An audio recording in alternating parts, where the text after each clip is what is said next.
નમસ્કાર વિદ્યાર્થી મિત્રો, ધોરણ 7 વિષય અંગ્રેજી grammar unit 1 the simple present ટેન્સના એપિસોડ 3માં આજે વિદ્યાર્થી મિત્રો આપણે પહેલાં તમને એક વસ્તુ સમજાવી દીધી છે. એ જ વસ્તુનો ઉપયોગ કરીને આપણે પહેલાં પ્રશ્નાર્થ બનાવવાના છે અને પછી 7 નંબરના પ્રશ્નમાં આપણે જવાનું છે. હવે જ્યારે મેં તમને સાદો વર્તમાનકાળ સમજાવતો હતો ત્યારે મેં કીધું હતું સહાયકારક તરીકે જ્યારે પ્રશ્ન બનાવવાનો આવે ત્યારે કે ડુ અને ડઝનો ઉપયોગ થાય છે. આ આપણે અગાઉ શીખી ગયા હતા. જ્યારે ડુ અને ડઝનો ઉપયોગ થાય છે એવું આપણે કીધું તો ડુ છે એ ક્યારે વપરાય, ડઝ છે એ ક્યારે વપરાય એ આપણને ખબર છે. હી સી ઇટ વાક્યનો કરતા ત્રીજો પુરુષ એક વચનમાં હોય. હી સી ઇટ, હી એટલે કોઈ પણ પુરુષનું નામ હોય તોય કે પ્રોનાઉન તરીકે હી હોય તોય, શી એટલે કોઈ પણ સ્ત્રીલિંગનું નામ હોય કે સી હોય તોય, ઈટ એટલે કે કોઈ પણ નાન્યતર વસ્તુ કે પ્રાણી કે કોઈ પણનું નામ હોય એની સાથે ડઝનો ઉપયોગ થાય છે. એ સિવાય બધા આઈ, વી, યુ અને ધે સાથે ડુનો ઉપયોગ થાય છે. હવે વિદ્યાર્થી મિત્રો આપણે એમ લખ્યું રાજ પ્લેસ ચેસ, એનું મારે પ્રશ્નાર્થ બનાવવું હોય તો મારે રાજ છે તો શું આવે, ડઝ આવે.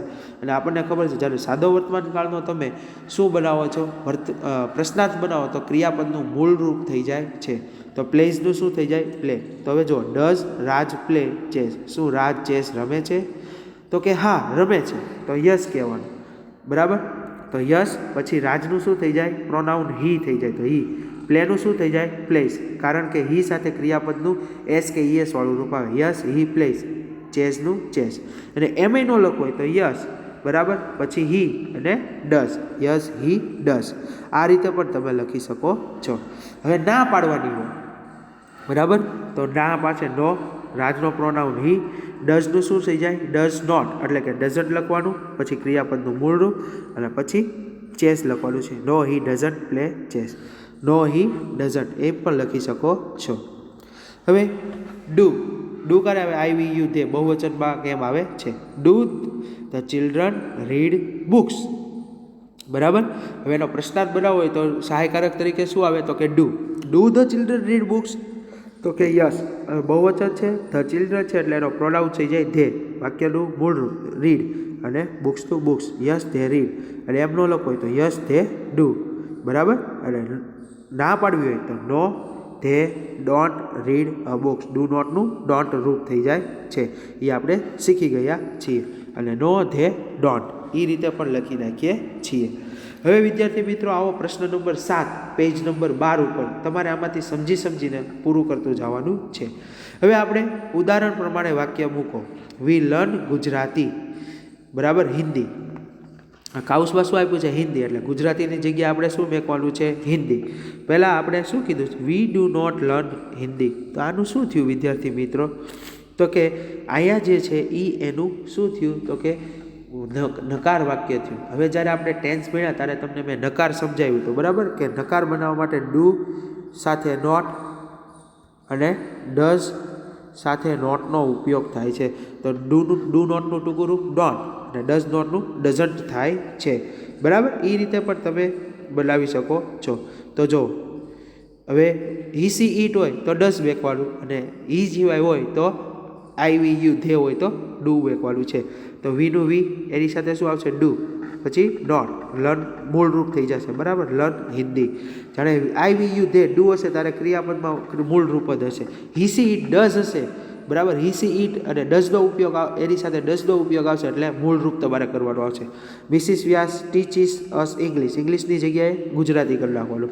તો મિસિસ વ્યાસ સીમાં આવશે, બરાબર, એટલે એની સાથે શું આવશે, ડઝ, પછી ડકાર બનાવવા માટે ડોટ, બરાબર. Mrs Vyas does dot, ટીચીસનું મૂળરૂપ teach, S નીકળી જશે, અસ અને Gujarati. Mrs Vyas does dot teach us Gujarati. The boys play chess, બરાબર, ધ બોયઝ છે બહુવચન છે એટલે ડુ આવશે, એટલે લખો ધ બોયઝ, પછી ડુ, પછી ડોટ, પછી મૂળરૂપનું મૂળરૂપ પ્લે અને ચેસની જગ્યાએ football. Soham goes to school, સ્કૂલની જગ્યાએ માર્કેટ લખવાનું છે. સોહમ હી આવ્યો એટલે એની સાથે શું આવશે, ડઝ. તો પહેલાં સોહમ ડઝ પછી not, goes do go to school, Soham does not go to school. They clean the house, હાઉસની જગ્યાએ ગાર્ડન લેવાનું છે. ધે સાથે ક્રિયાપદ મૂળરૂપ થઈ જશે પણ સહાયકારક ડુ આવશે. જાણે કે આઈ, વી, યુ, ધે સાથે ડુ, ધે ડુ, ડોટ, પછી ક્લીન ધ ગાર્ડન. બરાબર વિદ્યાર્થી મિત્રો?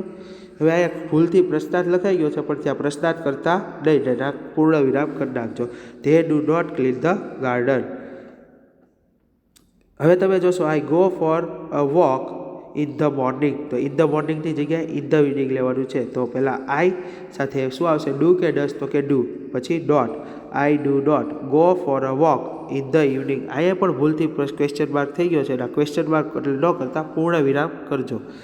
હવે આગળ જો તો કે grandfather reads the Ramayana. Grandfather છે એનો પ્રોનાઉન હી થાય, એટલે પહેલાં લખો ગ્રાન્ડફાધર એટલે હી થાય એટલે ડસ, પછી નોટ રીડ્સ નું રીડ, ધ રામાયણની જગ્યાએ the Mahabharata. Grandfather does not read the Mahabharata. 12 નંબરના પેજ ઉપર પૂરું થાય, પછી તમે 13 નંબરના પેજ ઉપર આવો. Mohan climbs the mango tree. તો મોહન છે વિદ્યાર્થી મિત્રો, એની સાથે હી કે સી માંથી શું આવે? તો કે પ્રોનાઉન એનો હી થાય છે, એટલે એની સાથે ડઝ આવશે. મોહન ડઝ નોટ ક્લાઇમ્સમાંથી શું થઈ જાય? Climb the dream tree. I go to school by bus. I સાથે do. I do not go to school on scooter. We decorate the hall. બરાબર, ડેકોરેટ ધ હોલની જગ્યાએ ક્લાસરૂમ. તો we do not decorate the hall. Akash writes poem. તો એસેની જગ્યાએ પોયમની જગ્યાએ એસે લખવાનું છે. તો Akash does not write essay. તો આ રીતે વિદ્યાર્થી મિત્રો પ્રશ્ન નંબર 7 પૂરો થાય છે. સમજી વિચારીને પાઠ્યપુસ્તકમાં પૂરો કરી દેવાનો છે. હવે આવો પ્રશ્ન નંબર 8 જે તમારે પાઠ્યપુસ્તકમાં જ આપ્યું છે. બરાબર વિદ્યાર્થી મિત્રો? પેજ નંબર 13 ઉપર પ્રશ્ન number 8 write the answer with yes and no. Yes અને નોમાં ઉત્તર આપો. ઉદાહરણમાં જો does mister Dave play tennis? તો યસ, હામાં આપી જ દેવાનો છે, એટલે યસ અને નો. યસ પછી મિસ્ટર દવેનો પ્રોનાઉન હી આવે એટલે ક્રિયાપદનું એસ કે યસ વાળું રૂપ આવે, એટલે પ્લેનું રૂપ થઈ જાય પ્લેસ, એટલે ટેનિસનું ટેનિસ, અને અલ્પ વિરામ પ્રશ્નાર્થ કાઢીને પૂર્ણ વિરામ કરી દેવાનું છે. No, he does not play tennis. બરાબર, એ કઈ રીતે આવ્યું? તો હી એની સાથે નકાર બનાવવા માટે ડઝનો ઉપયોગ થાય, અને સાથે સાથે નોટ આવે. He does not play tennis. હવે તમારે એક ધ્યાન રાખવાનું, જ્યારે નકાર બનાવો ત્યારે અહીંયા જે આપ્યું હોય એ જ તમારે એની પ્રોનાઉન સાથે લખવાનું આવશે. તો ચાલો હવે જોઈએ. Do the children play in the garden?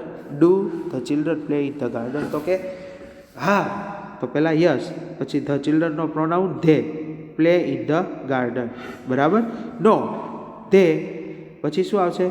Don't play in the garden. Does Meera teach you Hindi? તો કે yes, she teaches us Hindi. Teaches કેમ થઈ ગયું? તો કે સી સાથે એસ કે એસ વાળું વર્તમાન કાળમાં રૂપ આવે છે. પછી કે no, she doesn't teach us Hindi.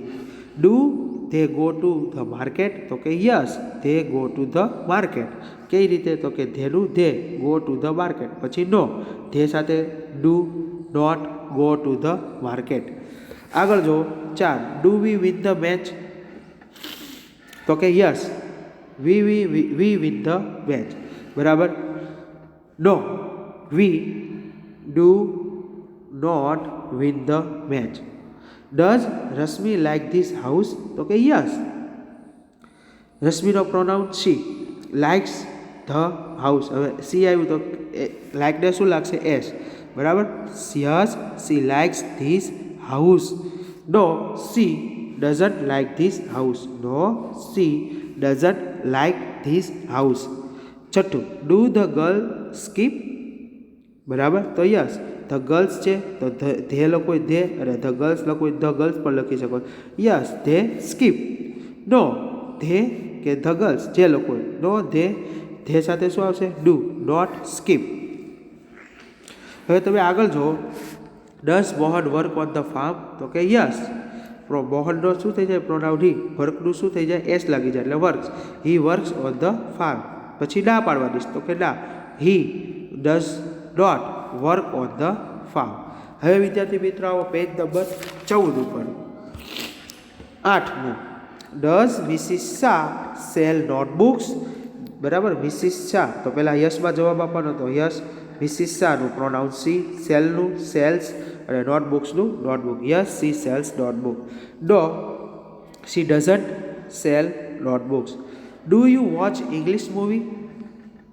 You એટલે આપણને પૂછે છે, એટલે તો કે યસ, યુ ડુ આઈ. બરાબર. વોચ ઇંગ્લિશ ફિલ્મ્સ, જ્યારે યુ હોય તો આપણને પૂછતા હોય તો એનો આઈ થઈ જાય છે. Yes I will watch English films. No I do not watch English films. છેલ્લે જો 10મું, does Aman meet the principal? તો ડઝ યસ અમનનું હી, બરાબર, પ્રોનાઉન મીટનું મીટ્સ ધ પ્રિન્સિપલ. તો yes he meets the principal. No he does not meet the principal. તો આ રીતે વિદ્યાર્થી મિત્રો પ્રશ્ન નંબર 7 અને 8 સમજીને ગ્રામરની પાઠ્યપુસ્તકના પેજ નંબર 12, 13 અને 14માં જોઈને પૂર્ણ કરી દેવાનો છે. હવે જ્યારે વિદ્યાર્થી મિત્રો આપણે મળશું ત્યારે આ યુનિટનો 9મો પ્રશ્ન છેલ્લો ભણવાનો છે. પછી આપણું ગ્રામર યુનિટ 1 સંપૂર્ણ પૂર્ણ જાહેર કરશું. પણ અત્યારે તમને જે હોમવર્ક આપ્યું છે પ્રશ્ન નંબર 7 અને પ્રશ્ન નંબર 8 સંપૂર્ણ 12, 13 અને 14 નંબરના પેજ ઉપર પૂરું કરી દેવાનું છે ગ્રામરના પાઠ્યપુસ્તકમાં. અને એ પહેલાં જેટલી તમને સામાન્ય માહિતી પાકી બુકમાં ગ્રામરમાં કીધી હતી એ પણ તમારે લખાઈ જવું જોઈએ. આભાર.